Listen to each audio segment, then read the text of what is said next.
Jina langu naitwa Michael Sangu, ni mwenyekiti wa kamati huru ya uchaguzi.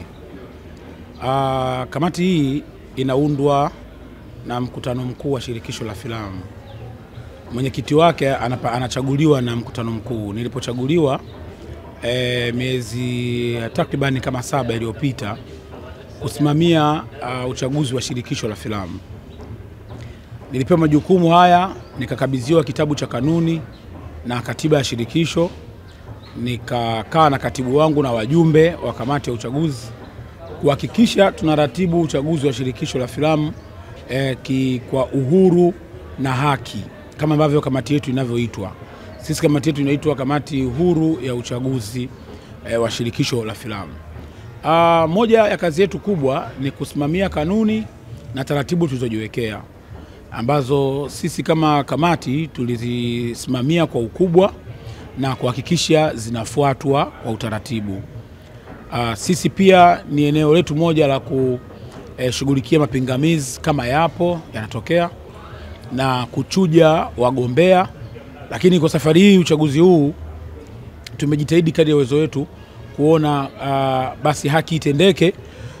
Wapo ambao walikutwa na makosa, lakini tukasema wagombea ni wachache, tutumie hekima na busara, tukasema tuache waende kwenye box wakashindiwe hapo. Lakini tulikuwa tuna uwezo wa kupunguza, lakini tukasema kidemokrasia wache waende wakashindane kwenye box. Tunashukuru Mwenyezi Mungu, leo jambo limetimia. Tumepata rais wa shirikisho, wajumbe wa mkutano mkuu wametumia haki yao ya kikatiba kuchagua viongozi wao kwa uhuru na haki bila manunguniko yoyote, na mpaka dakika hii hatujapokea malalamiko yoyote. Na tuna kipindi cha kupokea malalamiko na kimeshaisha, na hatukupokea malalamiko yoyote. Na hata baada ya uchaguzi, sisi kamati yetu inakuwa imefunga mjadala wa uchaguzi unakuwa umeisha. Kwa hata kama ikatokea kuna mtu labda na jambo lingine, sasa anaweza katuandikia tukilijadili kuona kama linajadilika au linaweza likachukuliwa hatua gani. Lakini kwa sasa uchaguzi umeshakamilika na rais wa shirikisho amepatikana na makamu wake, safari sasa iendelee. Lakini la mwisho, niwashukuru sana wajumbe wa mkutano mkuu kwa namna ambavyo wamezingatia gender balance. Nimeona wagombea waliochukua fomu kwenye nafasi ya makamu, 3 ni wanaume na wa kike ni mmoja, na kwa upande wa rais amepatikana mwanaume pia mmoja. Lakini wao wakaangalia, wakaona ni namna gani nchi yetu, sera za nchi yetu zinasema gender balance, kwa maana ya wanawake nao kuwapa nafasi. Wamempa nafasi dada Godliver, kapata nafasi ya kuwa makamu mwenyekiti. Imeleta sura nzuri ya kitaifa ambayo inaenda kutengeneza taswira nzuri ya shirikisho la filamu kwenye jamii yetu inayotuongoza. Baada ya kusema haya machache, niwashukuru sana waandishi wa habari kwa namna ambavyo umetukimbilia na kutusapoti kuhakikisha taarifa zetu zinafika mbali, na tunawakaribisha siku nyingine kushirikiana nasi. Asanteni sana. Asanteni sana kwanza waandishi wa habari kwa kutupa nafasi ya kushirikiana nanyi. Sikutegemea leo mtakuwepo wote wengi kiasi hichi, kwa hiyo niwashukuru sana. Na tunasema kwamba ushirikiano huu ambao mmeuonyesha, na sisi tukuahidini kama shirikisho la filamu Tanzania, tutatoa ushirikiano kwenu wakati wowote, muda wote. Mnapohitaji taarifa yoyote kuhusiana na shirikisho la filamu Tanzania, basi mtatupata. Baada ya kushukuru nyinyi, lakini washukuru wajumbe wa mkutano mkuu kwa kunichagua kwa asilimia zaidi ya 90. Maana yake mapenzi makubwa sana kwangu, na niwaahidi mambo makubwa uko mbali, kwa sababu kimsingi cha kwanza nimesema baada ya kuchaguliwa nitahakikisha taitisha mkutano wa wadau wote wa tasnia ya filamu na michezo ya kuigiza, ili tukae nao chini, waseme nini wanachokiona ni changamoto kwenye tasnia yetu na industry yetu, ili tuangalie sasa kipi tunaanza nacho na kipi tunaendelea nacho. Lakini kama shirikisho tuna mipango yetu, strategic plan za shirikisho. La kwanza ni kuendelea na building partnership, kujenga mahusiano ya taasisi na taasisi, mtu na mtu, chama na taasisi, ili kufanya kila mmoja ajione yuko maeneo salama. Lakini la pili ni kuhusiana na marketing. Hii strategic ya marketing ni kitu ambacho kila mmoja analalamika. Soko la filamu, soko la tamthilia, series pamoja na michezo ya kuigiza limeshuka mno ukilinganisha na huko nyuma kulivyo. Sasa hivi ukitaka tamthilia au filamu, nikitangaza saa hizi hapa mpaka kesho zitakuja za kutosha. Kwa hiyo filamu zipo, ila soko dogo. Kwa hiyo kama shirikisho la filamu, mpango wetu wa pili ni kutengeneza mazingira rafiki na wezeshi ambayo yatasaidia kuhakikisha filamu zinapata masoko mengi, tamthilia zinapata masoko mengi. Kwa nini? Kwanza ni kuendelea kushusha mifumo mizuri ya uanzishaji na utengenezaji wa filamu zetu, kuanzia story mpaka upigaji wa filamu. Tuwe na filamu bora ambayo itahakikisha kila mmoja akiiona anasema hii inakwenda popote. Niwaambie ndugu zangu wanatasnia, tusifikirie filamu ya kutengeneza kuuza Magomeni au Kariakoo au Dar es Salaam hii. Ukiwa unafikiria kutengeneza filamu, angalia soko la dunia ili utengeneze filamu bora zitakazofanya duniani kote ikipata soko iweze kwenda na kutimiza vigezo. Jambo la mwisho, sera ya filamu na sheria mbalimbali. Moja ya changamoto tulizonazo, filamu ina upekee. Filamu ili ufanye vizuri inahitaji timu ya watu zaidi ya 20 mpaka 50. Kuna nyingine unakwenda tamthilia watu 300, watu 200, ni shughuli kabisa ya life. Kwa hiyo katika mazingira kama hayo, tuna utaratibu wa kuwa na sera strong itakayowezesha wa investors wengi kuja nchini kuwekeza. Hakuna mtu anaweza kuwekeza sehemu yoyote ambayo hakuna mazingira rafiki. Kwa jinsi tunavyoona, serikali yetu inaongozwa na Dr. Samia Suluhu Hassan chini ya waziri wetu Palamagamba John Aidar Kabudi. Huyu tunaamini tukiweka mipango mizuri, sera yetu ya filamu itafanywa kazi na siku moja tutakuwa na sera madhubuti itakayofanya watu wengi waweze kuvutiwa na mazingira hayo ili waje. Niwaombe wadau mbalimbali, jambo hili sio la asubuhi na jioni, linahitaji ushirikiano kwa watu wote. Mimi kama rais ni kiongozi wenu, lakini maana yangu ni kwamba sio najua kila kitu. Niwaombe wadau wote wa filamu, muda wowote, wakati wowote, njoo niambie, nishauri, tuangalie nini cha kufanyia kazi. Baada ya kusema hayo, niwashukuru wote wanaonisikiliza na wananitazama. Mungu wabariki sana. Asanteni sana.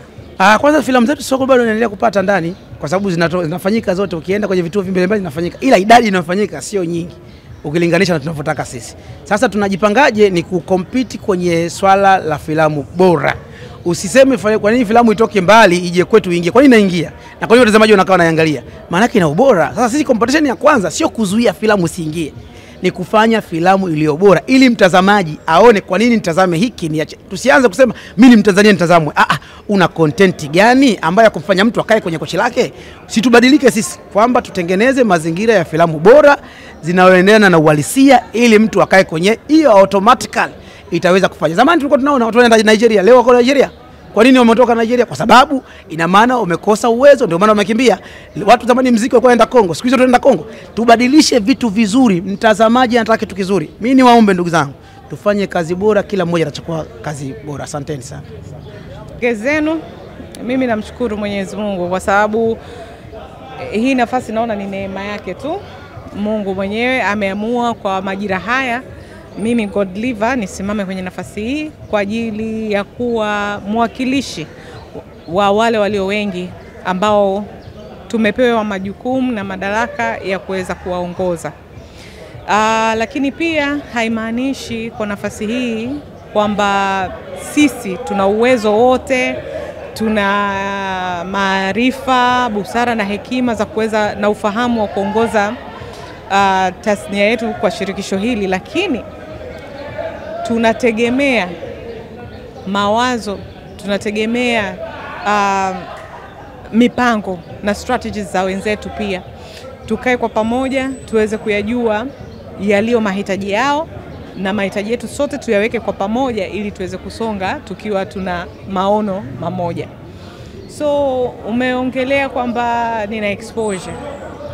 Nitafanyaje kuhakikisha kazi zetu, usalama wa kazi na kuzipeleka mbali zaidi, vitu kama hivyo. Itambulike kwamba mimi ni makamu, niko chini ya rais wa shirikisho na namshukuru Mungu maono yake ni kama ya kwangu. Kwa hiyo mikakati ama mipango ambayo tayari yanayo ni mikubwa na mimi ninamuunga mkono kwa 100%. Kwa hiyo kama msaidizi wake, mshauri wake, kwa pamoja tunaweza tukashirikiana vizuri kuhakikisha tunafikia malengo. Lakini ikumbukwe kwamba kufika huko tutahitaji nguvu, jitihada si za kwetu tu peke yetu, bali kuanzia wenyekiti ama viongozi wa vyama na wanachama wenyewe, lakini hasa tutahitaji msaada kutoka kwa serikali yetu. serikali yetu ikishatambua kwamba tasnia ya filamu Tanzania na shirikisho lake, kupitia wao kuna namna tunaweza tukawakwamua wananchi ambao wapo kwenye shirikisho kule, lakini pia tunaweza kuwakwamua wananchi kama taifa kupitia tasnia ya filamu Tanzania. Hilo linawezekana. Kama ulivyosema, nimetembea nchi mbalimbali, nimeona watu wanavyofanya kule. Wenzetu wana tasnia za filamu huko waliko, wamefanyika kiungo kikubwa sana cha maendeleo kwenye nchi zao. Mfano mzuri Korea. Kwa hiyo motisha niliipata kutoka huko kupitia hiyo exposure, na nina imani kabisa kwamba katika mipango tulionayo mimi na Mheshimiwa Rais wa Shirikisho la Filamu Tanzania, huo ni mmoja kati ya mpango ambao tulionao, kuhakikisha filamu haitulipi tu sisi wana tasnia mmoja mmoja, bali pia kuleta pia na maendeleo katika nchi yetu na tasnia kwa ujumla. Well, technology inakuwa every day. Maana yake hapo we need to be updated na sisi. Hatuwezi tukakomaa ya kwamba mimi ni mtaalamu wa kitu fulani, nipo hapa enzi na ndio maana kuna hata uchaguzi za kila awamu na awamu. Kwa nini? Tunaenda tukiweka watu ambao watakuwa ni sehemu ya kutuletea updates, ni sehemu ya kutuletea mawazo mapya kutokana na jinsi ulimwengu unavyoenda. Kwa maana hiyo ndio maana kama ulimsikiza vizuri rais wetu, alisema yupo tayari kupokea mawazo kutoka kuanzia wanavyama na viongozi wao, ili tukae kwa pamoja tupange mikakati. Why?